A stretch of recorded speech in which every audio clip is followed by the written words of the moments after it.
This looks like a nuisance lawsuit. Plus, it's copyright infringement. That's far from what we do, said the old lawyer. Wait, said the young lawyer, you're missing the big picture. Even if we lose, this will be our most valuable client. The old lawyer shifted in her seat.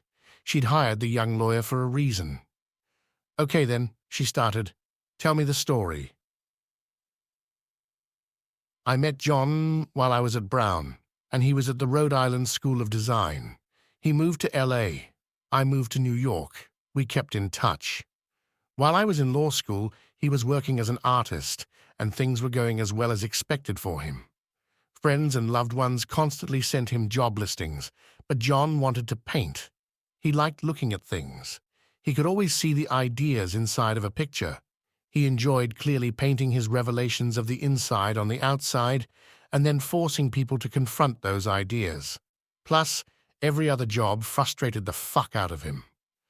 He worked night security at a supermarket, tried working as a cook in a restaurant, and even got a job drawing caricatures at an amusement park. This last job was the closest to what he wanted. Still, the pay could have been better, and he wasn't particularly proud of his product. That's when the Super Bros fell into his lap. John met Chet at the amusement park. Chet worked in the group sales office and was one of those guys who was only equipped to perform a sales job. He was all riz, sizzle, and flattery. He loves everything you're doing, even if he has no idea what you do. Chet thought John's cartoonish drawings of fussy children, awkward teens, and exhausted parents were amazing. Even though sales weren't his area of expertise, John could smell it when he was being sold to. He knew he was being mined for something, he just had no idea what it was. Chet was looking for someone to paint a series of paintings that would be converted into NFTs. It was January 2020, and for as much hot air as Chet spewed, he knew when something was worth selling. The problem with selling NFTs to most people was their imaginary nature. Chet's innovation was that he'd get an actual artist to create genuine art, and then the NFT became icing on the cake. The real-world art would be kept in a central location. They had a Freeport holding facility in the port of LA. Anything contained there remained untaxable. The ownership of the physical property would transfer with the NFT's ownership. All the fun of crypto with all the practical aspects of traditional art collecting. Of course, first, these NFTs needed to be a success. At that point, it was Chet, 4 of his college friends, and John. John was paid $100 a pop to create the first round of these 30 digital trading cards. All involved would become the first owners of 5 paintings each. John didn't want to be the subject of his own work. So the first theme of these portraits would be Chet and his buddies painted in classical portraits as superheroes. John did his best to come up with 5 heroes. He was never a comics guy.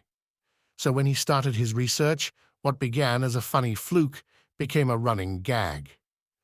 The first hero he created was Obsura, a hero who could turn invisible, but only when naked. John thought it funny how something as simple as clothes neutralized this superpower. Next was Liquidude, who could become liquid. With the same limitation in mind, his powers could only activate when he wasn't wearing a stitch. At this point, John decided that this would be the theme. This quirk made the job enjoyable. Plus, it was a not-so-subtle nod to the Emperor's new clothes. It seemed the perfect allegory. He'd spent most of his life avoiding these kinds of people, but he was happy to take their money. It also allowed him to practice his classical nude portrait styles. Chet was a gimme. He became salesman, a man who could sell anything while nude. Repairman was a guy who could fix himself if injured, while nude. Last was Quick Thought, a man who could move anywhere at the speed of naked thought. The 5 Super Bros were each immortalized through their own series of 6 portraits that demonstrated their abilities. In less than a week, John made the 30 canvas images. The guys weren't necessarily thrilled with their illustrated powers, but John at least portrayed them as buff, so they let it slide. Besides, they knew the picture wasn't the point. With NFTs, it wasn't about the quality, it was about the novelty. They were selling a quirky image, any quirky image, to the highest bidder. At the time, $3,000 was a miraculous amount to John. On top of it all, Chet promised he'd pay him even more if this round was successful. At first, the Super Bros series seemed like a flop, but Chet had the slogan "Diamond Hands" tattooed on his chest. Ultimately, he was right, and it all came down to timing. The Bored Ape Yacht Club would take off in a little over a year. Then, Beeple would sell his NFT every days, the first 5,000 days, for $69 million. The floodgates opened.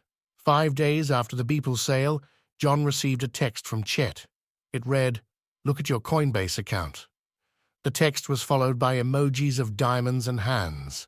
John was officially a millionaire. 1 week later, Chet commissioned more artwork.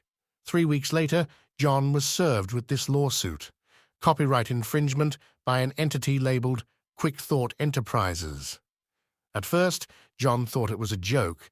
Not only were these characters obviously his creations, but how could this company he'd never heard of inspire a superhero who didn't exist? That's when they showed him their evidence. It was a series of Australian newspaper articles. In the articles, they detailed a nude surfer going around Perth, solving minor crimes using the speed of thought. They were dated 2 months before the Super Bros commission. "What's the hook?" said the older lawyer. "I still don't understand what's so special about this case." "Well," the young lawyer smiled, "what if I told you that the other crypto bros have shown up naked and involved in half-assed crimes all over town?" "Oh?" she said while leaning in. The young lawyer continued. "The Obscura guy was caught masturbating in the middle of a women's locker room. Witnesses said he appeared out of nowhere when he finished. Liquid Dude was found naked and trapped inside a vault that happened to have vents in the ceiling, but not the floors. He got in mysteriously, but couldn't find a way back out. Repairman was flagged for indecent exposure while participating in an MMA fight. The only two we haven't heard from are Chet and Quick Thought. Chet is apparently doing quite well. He's amassed quite a bit of wealth and used it to disappear." "Are you implying Quick Thought is somehow suing for copyright on a painting he commissioned?" the senior woman asked. "I don't get it." The young lawyer looked her straight in the eye. "Imagine you had a superpower where you could transport yourself anywhere by thinking." She paused for dramatic effect. What if it wasn't just anywhere in place, but also anywhere in time? The older lawyer cocked her head. "You think this guy went back in time? Once there, he quietly, locally, becomes a superhero. He does this to falsely prove that he came up with the idea for Quick Thought first?" "Yes." She slammed her palm on the desk. "That's absurd." She said, "If this Quick Thought guy can travel in time, he could have made money in so many other simpler ways. I don't think this guy is going after money. If these paintings John did gave these guys superpowers, John is the one with real superpowers. What happens if he continues to paint Quick Thought? If Quick Thought can figure out how to legally control what John paints, he can effectively control the superpower.